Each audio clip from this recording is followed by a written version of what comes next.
In this video, I'm going to show you how to fix YouTube 400 server problem. First, you have to update your YouTube app. After update your YouTube app, then hold the YouTube app icon for 3 seconds. Tap on the info icon. From here, you have to tap on storage. Now tap on clear cache. Then tap on clear data. Hit OK. Now open your YouTube app.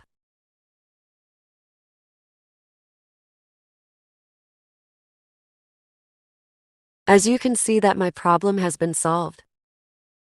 I hope you have understood the full video. If you benefit from the video, then don't forget to give a like on this video and subscribe to the channel. Goodbye. Stay tuned until I come up with a new solution video.